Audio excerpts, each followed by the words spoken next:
भोंदूबाबा अशोक खरातला पोलिसांनी बेड्या ठोकल्यात। आता खरातचे अनेक काळे कारनामे समोर येत आहेत। खरातच्या शिवनिका संस्थांसाठी चक्क धरणातून पाणी आरक्षित करण्यात आलेलं होतं। कुणाच्या राजकीय आशीर्वादाने हे सगळं घडलं असा प्रश्न आता उपस्थित केला जातोय। पाहूयात।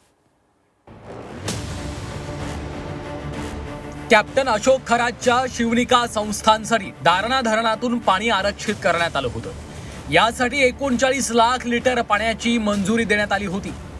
31 जुलै 2020 रोजी तत्कालीन महाविकास आघाडी सरकारनं हा निर्णय घेतला होता। 31 जुलै 2020 रोजी जलसंपदा विभागानं शासन निर्णय जारी केला। सिन्नर तालुक्यातल्या मिरगाव इथं असलेल्या खरातच्या श्री शिवनिका संस्थांसाठी बिगर सिंचन वापरासाठी 39 लाख लिटर पाणी आरक्षित केलं होतं। हे पाणी दारणा धरणाच्या गोदावरी उजवा तट कालव्याच्या माध्यमातून उचलण्यास मंजुरी देण्यात आली होती। शेतकऱ्यांच्या हक्काचं पाणी खासगी संस्थांना वळवल्याचा आरोप आहे।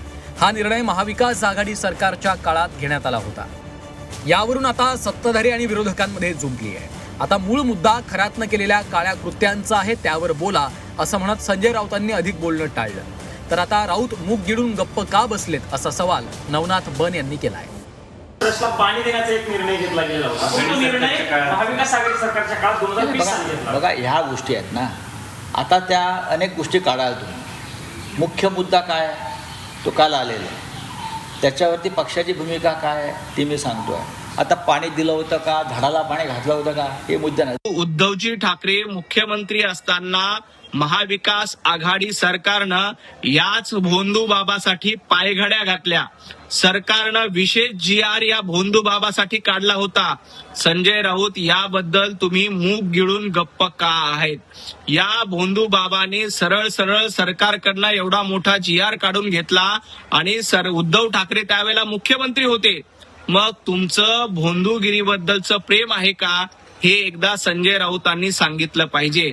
संजय राऊतांना याबद्दल प्रश्न विचारला असताना संजय राऊतांची दातखिळी बसलेली आहे आणि ते मूग गिळून गप्प बसले। यावरून आता अंजली दमानिया यांनी थेट जयंत पाटलांच्या चौकशीची मागणी केली आहे। महाविकास आघाडीच्या काळात जलसंपदा मंत्री असताना जयंत पाटलांनीच धरणातलं पाणी आरक्षित करण्याची मंजुरी दिली, त्यामुळे त्यांची चौकशी होणं गरजेचं आहे असं दमानिया यांनी म्हटलंय। जयंत पाटलांनी त्यांच्या काळामध्ये मवियांनी त्यांचं जे धरणाचं पाणी होतं ते त्यांच्या संस्थेला आरक्षित केलं। पहिलं तर हे आरक्षण काढून टाका, कारण हे जनतेचं पाणी आहे।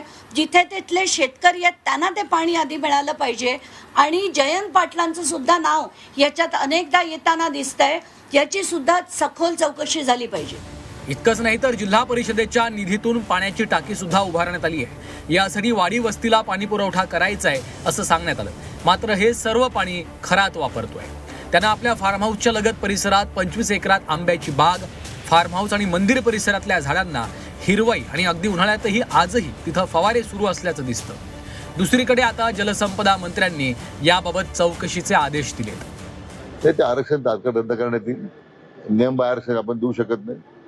त्यामुळे याची माहिती घेतो की तो GR का काढण्यात आला, कोणाच्या सूचना होत्या, नोटिंग फाईलवर कोणाच्या, आम्ही ते सगळे चौकशी करतो ना।